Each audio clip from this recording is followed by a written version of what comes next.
graduate soon, or are you like next? Okay, next semester. Yeah, next semester. Cool.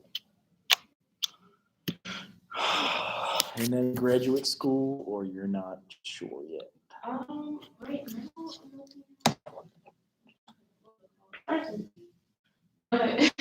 Oh, okay. I forgot what it's called. In psychology or in something else?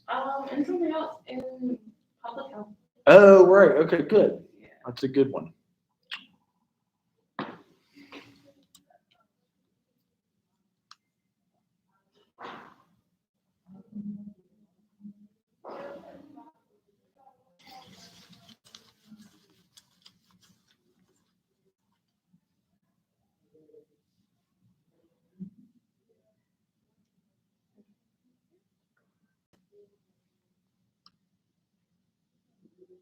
I forgot the hazard was updated. Oh, yeah, those are always fun too.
It keeps uploading the wrong line. Like I had added a video and everything. Oh, okay. Oh, did you present it on video, you're saying? Or No. Like I had made it and then we were like, yeah, it has to be 10 minutes. I was like, great.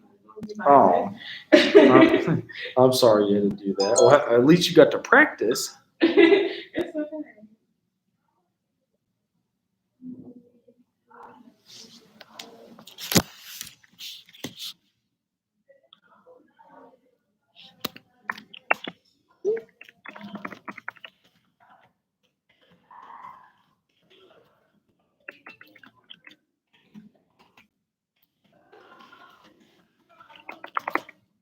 Here we go.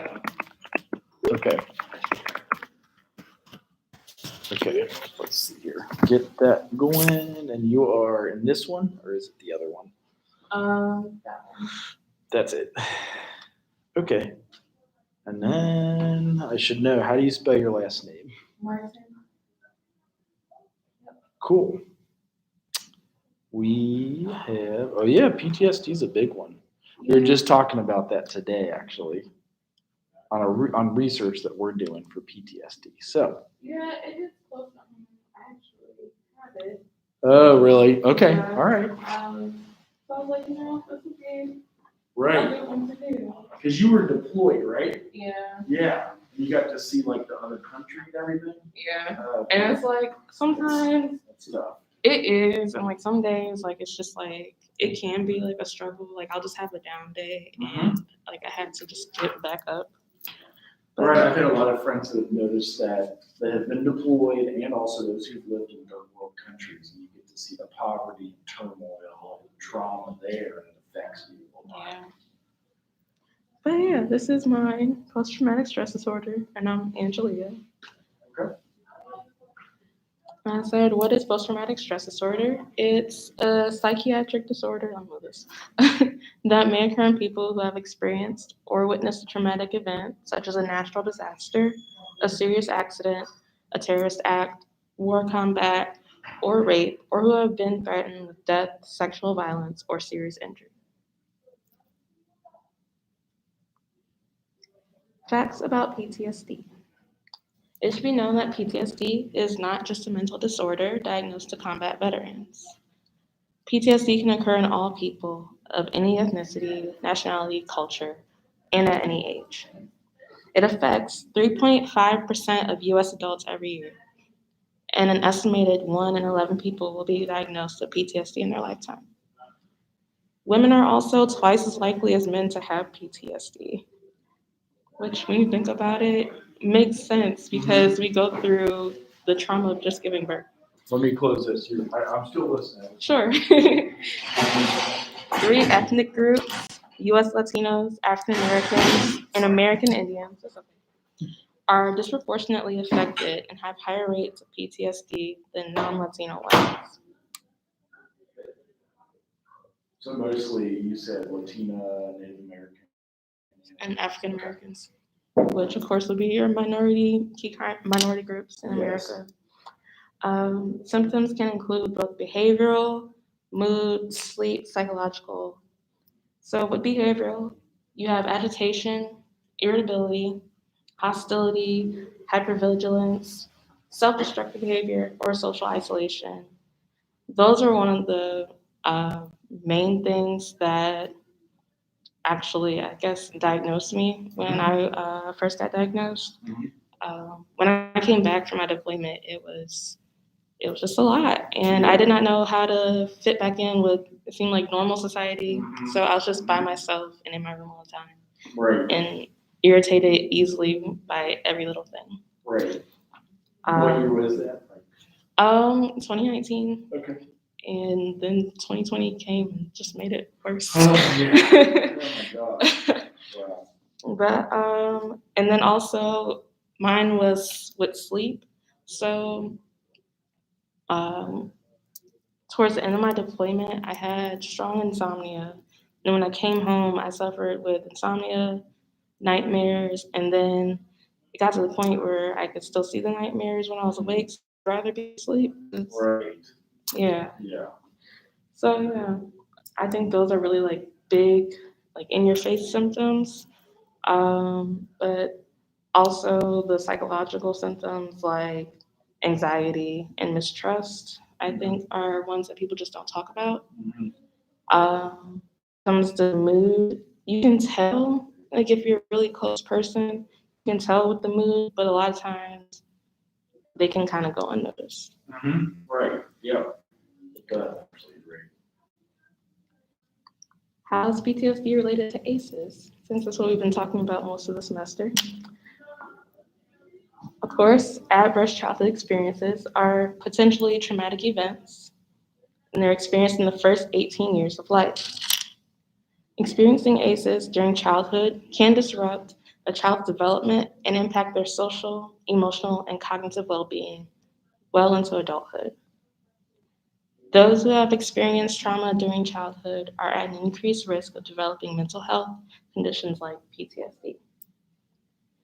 An adult whose amygdala was damaged by adverse childhood experiences will be incapable of recognizing danger. They will see danger everywhere and be in a state of constant alertness. This constant fear response fuels adult anxiety disorders, including PTSD. This is a little video. I hope it works. I thought it was cute and like really, let's see. How do I make it work? And may either click at it or you can download the PowerPoint and like open the PowerPoint and see if that works. Okay, let's see. Hold on. Yes, the next one over right there. Oh, this one. Yep.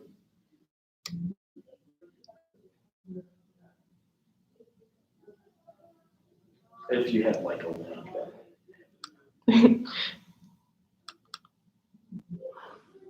or if you remember what it was. I think I remember, but Right. It's okay. oh. I know it does weird stuff when you present it, but it should work. It just gets weird on I hope so. Let's You see. have to go like click over Oh. and then. Yeah. It's like I see the mouse over there, but not over there. Oh, it's in presentation mode. It may, let's see if you could just go like either that Okay, way we'll just or that one. Is that it? I can't remember. It's, I think, the one after. Oh yeah, I did do little animations. Right, yeah. That's I do nice. have fun with presentations. I don't know Right, I why. know, I wish I knew how to do that. So is there a link there, or do you click on it, or? If you You're supposed to like remember- click on it and then. If you remember the site, you can type it in and search it. That's easy. Okay, yeah. And it's not the end of the world. I have several friends who went to Afghanistan, and then others who were in the Navy, someone who was a Marine. Lots of people that lived in third world countries, and they all, when you come home after seeing some of that stuff. Yeah. And then like, I don't know, it's weird because like, a few of my friends that I deployed with, like we're all dealing with the same thing right now. Like, we're From the finally- Air Force, you mean?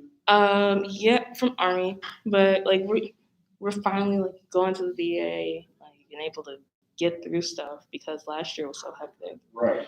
And so Yeah. now it's like one bringing up things that we like put down, and we're like, okay, yeah, that did happen. Like, just don't talk about it. And it's like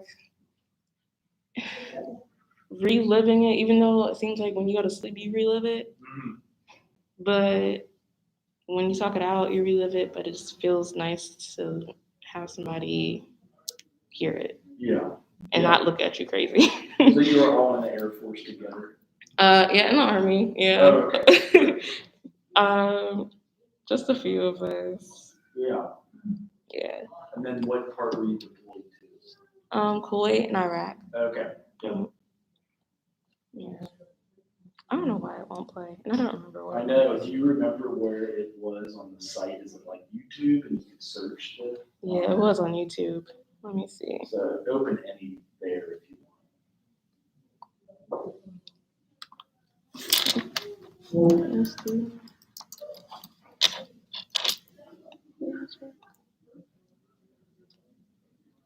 And then if you scroll down, maybe you'll see something come up first, or Remember, that was the first one I looked at, that lady.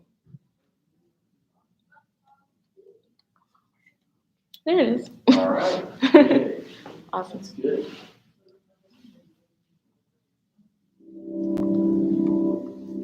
Brain development is much more than a story about biology. From the earliest years, relationships with others play a key role in shaping how our brain grows and develops. Early relationships, where there is abuse and neglect, have a long-term impact on children. A brain that has adapted to survive in a threatening or unpredictable world may not work so well in an ordinary environment. This can create what is called latent vulnerability, where early abusive or neglectful experiences with carers put children at greater risk of experiencing mental health problems in the future. For these children, compared to their peers, common experiences like moving to a new school can feel more daunting and stressful. New faces can appear threatening, while positive social cues can be missed. It can be harder to negotiate new social situations and learn to trust new people. Even fun experiences like joining a new sports team can be challenging. Too much focus on potential threat cues can mean missing out on positive social cues such as a playful nudge. Or it causes an overreaction, which leads to an increased risk of conflict and sometimes violence. These reactions can increase the likelihood of generating new stressful events. It's hard to deal with everyday challenges when you feel unconfident and anxious inside, and harder to build and maintain relationships. Over time, this can mean the child loses friends and the support of adults, and so misses out on opportunities to grow and develop. This social thinning can increase the risk of mental health problems in the future. Neuroscience research is beginning to shed new light on how vulnerability unfolds over a child's life. All children need care and stimulation from adults who value them and who show them attention and love. These experiences shape a child's brain development. When children face traumatic experiences like abuse and neglect, their brain adapts to help them cope. We know of changes in 3 different brain systems: the reward, memory, and threat systems. Experiences of domestic violence or physical abuse can lead to hypervigilance, where the brain reacts more to threat. This might help a child stay safe in an early adverse environment, but it can cause problems in more ordinary environments. Hypervigilance can best be understood as a pattern of adaptation rather than a sign of damage. Abuse and neglect can also mean a world where a child's basic needs for care and attention are not met. This can shape the brain's reward system, the part of the brain that helps us learn about positive aspects of our environment and motivates our behaviour. Over time, the brain's reward system can learn to respond differently to things like positive social cues. Neuroscience studies have also pointed to changes in the autobiographical memory system, our memory of everyday past experiences. Following trauma, negative memories appear to become more salient, which means they become more prominent than positive ones, and everyday memories can also become less detailed. This is a problem because we need to draw on past experiences to help us deal with new social situations. Neuroscience research is showing how childhood trauma can create latent vulnerability, increasing the risk of later mental health problems like anxiety and depression. This vulnerability is not just located in the child, but arises through their relationships. Helping children who have experienced trauma still requires ordinary boundaries and consequences, but it also requires us to step back and reflect and see behaviour that we find challenging in a different light. A child may simply be doing their best to survive now, with brain adaptations from the past. We know a child's brain has the capacity to continue to adapt. For this to happen, they need our help to build and maintain trusted relationships, manage everyday stresses, and prevent new ones from happening. We need to encourage them to try again and believe things can be different. This is far from an easy task and takes time. Science is helping reframe our understanding of childhood trauma. Seeing children's behaviour in a new light can mean we respond differently, but there is much still to learn. Working together, we can develop more effective approaches that promote resilience and recovery. We can help children build trusting relationships and create opportunities for their brains to adapt in new ways.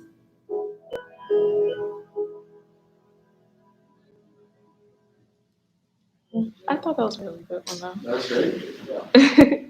Thank you. Do you have any questions? Right, that's pretty much the end of mine. And then here are my Trauma, references. PTSD. If you're worried about the direction of the country, you should pay close attention to this bill that's working its way through Congress. Right, I wonder what bill it is. I know. I wonder if that's modern.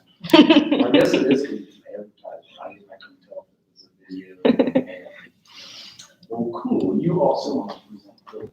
Mm-hmm. Okay. Well, thank you. Thank you. Yeah.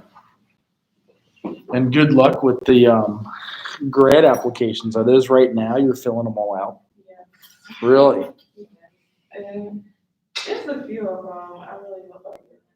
And then next semester, I'm gonna fill out a couple more for their fall. And it's all, oh, do you graduate in the spring? Mm-hmm. Okay. And then do you also,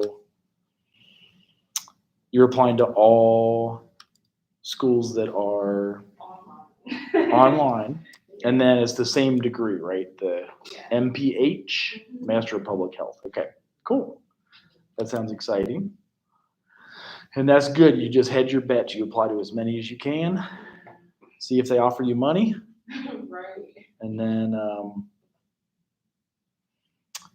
am I looking for yours in here? Or do you have it on? Okay. So actually, let me make sure it's the right. Which area did you have it turned into? Mm-hmm. Was it this one to choose a date or No. that one? Okay. Cool.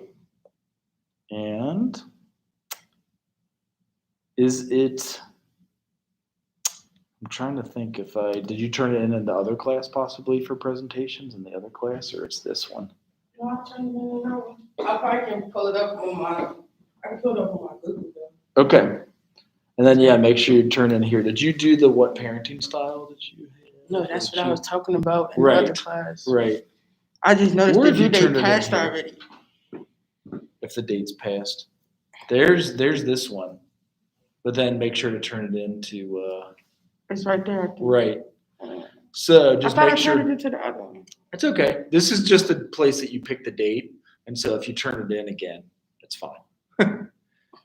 Look at that. You already got 100% on your presentation. 22 points. All right. Wow, this is a little awkward. I know, right? She just did the same thing. Well, that's okay. Yeah, There's a lot to know about this stuff. Yeah, because you know what? I put a lot of more work into this one than I did in the one. And Okay. it's because I think the other one in the other class was more of a bullet point. I Right. could talk it out. Right. This one I actually put a lot of time into it. That's good. Good evening, class. Well, fellow student, doctor. Evening. The major help disorder I chose to do was PTSD, which is post-traumatic stress disorder. The definition of PTSD. Post-traumatic stress disorder is a disorder that develops in some people who have experienced a shocking, scary, or dangerous event. It is natural to feel afraid during and after a traumatic situation. Fear triggers make split-second changes in the body to help defend against danger or to avoid. Here's a few examples of PTSD. Domestic or family violence, dating violence, community violence. So say shooting, mugging, robbery, all that. That's why I put the little crime scene one. Sexual or physical abuse. That's why I got the stop hand. Natural disasters. Literally goes from hurricane, flood, fire, and earthquake. And serious car accident. Oh, yeah. Major in the corner. Yep. 3 major symptoms of PTSD are, the first one is re-experiencing. Re-experiencing symptoms are those that make you feel as though you are reliving the event, flashback nightmares, bad memories, or that's that. Avoidance. Avoiding certain places, people, and situations that trigger bad memories is a common when experiencing these symptoms. One may also be avoiding or thinking or discussing the event and may change their daily routine for this reason. Like trying to avoid the situation that they got at hand, like it's okay. People feel like they don't need nobody, but everybody kind of needs somebody. The third last symptom is reactivity. This can include feeling stressed, angry, jumping, or easily startled. A person experiencing these reactivity symptoms may have trouble sleeping or concentrating. Fear during or after a traumatic situation is normal. However, those who continue to experience symptoms for more than a month, or those who feel their symptoms are affecting their relationship and daily routines, may be diagnosed with PTSD.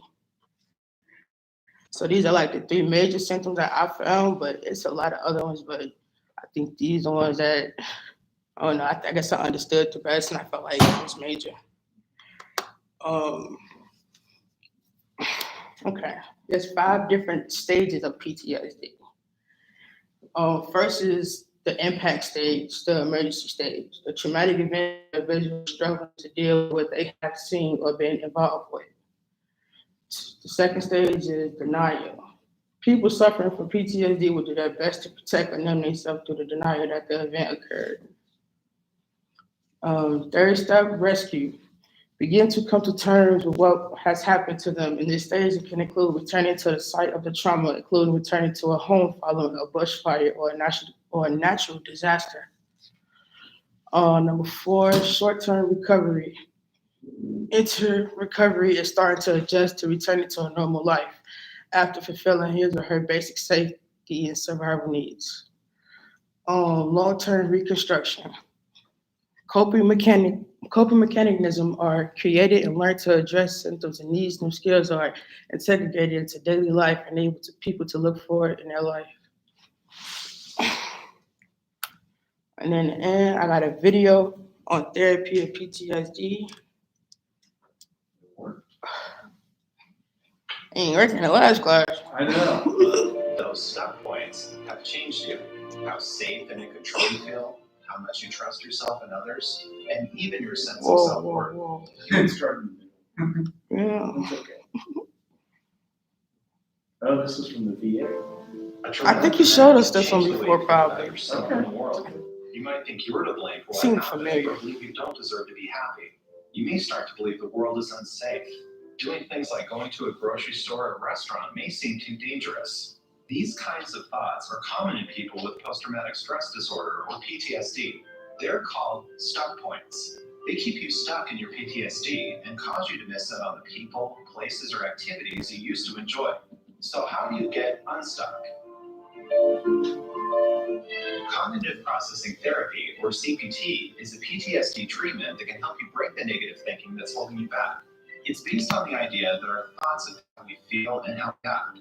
In CPT, you and your therapist will talk about how your negative thoughts about the trauma, those stuck points, have changed you, how safe and in control you feel, how much you trust yourself and others, and even your sense of self-worth. You'll practice a strategy to change or challenge your stuck points. PTSD can make you jump to negative conclusions, but there may be other ways to think about things that are more accurate and less upsetting. Imagine you're driving down the highway and someone swerves in front of you. You might blow up the driver. What a jerk. But what if he was racing to the hospital or having a panic attack and rushing to get off the road? If you consider these possibilities, you might not feel as angry. The bottom line, small changes in thinking can have a big impact on how you feel. Some people find that writing about their trauma helps them change upsetting thoughts and feelings. You and your therapist can decide whether or not this is right for you. CPT works just as well either way. You can also choose to meet with your therapist one-on-one or in a group with others who have PTSD. CPT is evidence-based, meaning it's been shown to work in multiple research studies, and it doesn't take years. In fact, CPT usually takes about 3 months of weekly visits. CPT can help you get unstuck, freeing you up to start enjoying the things you've been missing out on. Men and women, veterans and civilians can all benefit from CPT.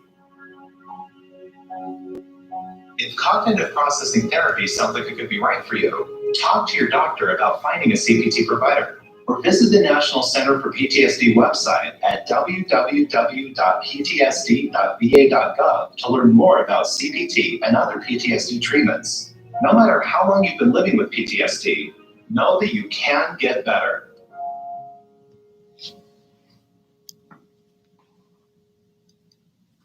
Right here. Yes, that's the. Okay, and I got one more. Basically, the end of these videos just to show that everybody needs a therapy. Like, we become really useful. We're going to be useful in life. But we're going to watch 2 minutes from this video. Yeah, we got to turn off the oven. Right? The apples make the focus on several parts of your brain. There you go. Perfect. His name is Herbert Wright, known as G Herbo. He's from Chicago. What did I do? So he made an album about PTSD. Oh yeah, how you know about that? Well, You read the title. You read the title. The beginning, so that's cool. Yeah, I wonder if he's the one in the trauma video I've shown you guys. I didn't want to put the whole 8-minute video because I was like, oh. But I watched it up to 2 minutes. That's the Okay. How'd you come up with the concept and title for this project? Really acknowledging myself that I have PTSD and we're really being clinically diagnosed with PTSD and trying to spread awareness on the fact that people don't really realize that they have PTSD. So it was really important for me, like, shit light on that because it affects my life on a day-to-day basis and so many other people.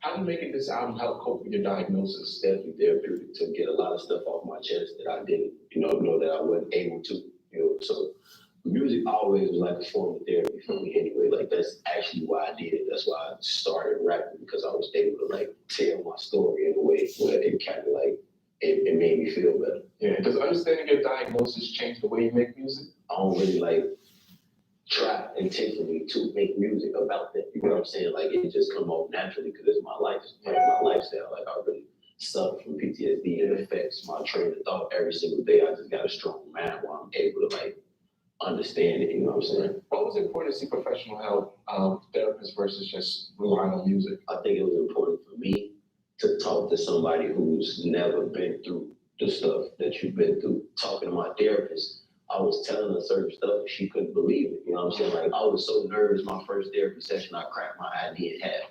Just talking to her about that I've been through. You know what I'm saying? I literally split my ID in half just talking to her. She told me, you have PTSD. It is a sickness and mental illness. You know what I'm saying? Like the way you think, and I had to really like get naked with her in a sense. Like every day I left out of the house, I really felt like I was gonna die or I could go to jail for protecting myself. It's important to just talk to somebody, you know what I'm saying? And a lot of times we block that intuition and block that in the back of our head because we desensitized by it. We think it's normal. So she was there to tell me, no, it's not normal. Yeah. Being that you have gone to see. Yeah, that's 2 minutes. Okay, cool. Well, thank you for your presentation. Any questions or more answers that you could give us? Oh, Any questions, anybody? There. Reagan Crockett is here for attendance. Maybe she has a question. Okay, so I have a quick question about that. Do you really count our attendance on there? Yeah, Okay. yeah, I do. Yeah, 'cause I seems kind of unbelievable or too easy, doesn't it? Like, Yeah, but I was making sure. Okay, for the important part. right. Yes, and I want you all to get to finished. So that's why you do have your final up in this class, just like you do in the class right before this.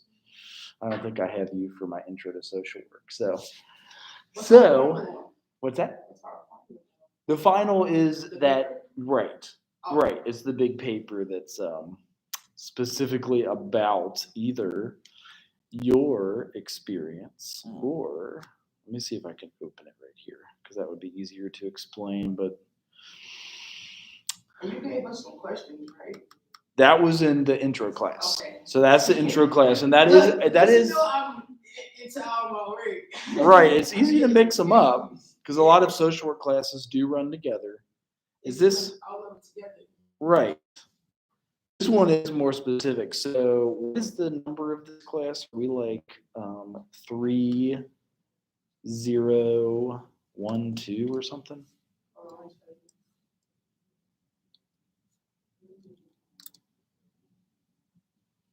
Or 320? It's SWK 3011. Dash 018. The next class. Okay, that makes sense. There it is. All right. So here's your final. Oh, yeah. I got my classes up here for next semester. Oh, you already got some? Remember when we sat down and did it? Right. They put them on my schedule. I mean, they put them on the little app already. So you're good. Yeah. Okay. Basically. Okay, cool. And then we got to make sure that you're like, don't take anything you don't have to because they'll keep you here forever and take all your. They'll take all your money and keep you here till you're 35. So if you just do what's on that check sheet, you're done. And that's all you need. So here it is. That is your final. Or if you want to expand and only write about PTSD, since you both present on that, you can do that. Or it's this. So ethnographic study of one's family of origin. Each student will write a case report about his or her family of origin. Study and cite relevant literature. So go to like scholar.google.com and get some articles and cite them. Related to your family's culture, your family's ethnicity. Write a paper reviewing the experiences and your family experiences. Use your EcoMap and Culturegram as assessment. Paper should address significant issues and life events that you and your family experienced. The effect these events and issues had on you and other family members. Issues that should be addressed include sexuality, drugs, peer pressure, body image, and family dynamics. Those are just examples. You could add PTSD to the list, anxiety, depression, alcoholism, addiction. How did issues of diversity I know it doesn't flow. But how issues of diversity affected you in this paper, you can write about that. Show how the theories can explain your behavior. So integrated theory of your choice. So we've got all the ones that are from the book. There's psychodynamic theory, psychosocial theory, social learning theory, cognitive or biological theory in your paper. And here's an example. You might want to discuss how social learning theory may explain your involvement with certain friends. The paper should be 6 to 8 type pages. References should be used in regard to your discussion theories, and then APA, and it was due 2 years ago. Okay, so great. So what's the next option? The other option you say? Uh-oh. I hate when that happens. Well, you can expand on PTSD if you want to do specific research on an 8-page paper on just PTSD and ACEs and the treatment modalities for that and what social workers do, like get very specific. And that's an example of how in grad school you'll keep adding to your research. You'll specialize in a field, and it could be trauma.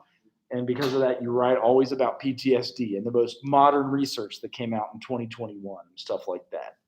And it just expanded on your presentation or this. So I say you can do either or. And even though it was due 2 years and 2 months ago, you can turn it in next month. That's kind of funny. I guess I pulled up the old one. Well, yeah, it was. So what's the due date for that? I allow you to get it the weekend before finals, so it doesn't interfere with any other finals, but just like December 3rd or 4th or something. Yeah. Do you? Is it a final? Yeah. Okay. We're getting ahead of finals, so that way you can, if you have for real, multiple choice finals, you don't have to mess with it while you're studying for finals. That's why I do it. If you turn it in finals week, it's fine too. Just the important thing is to get it complete. Excuse me.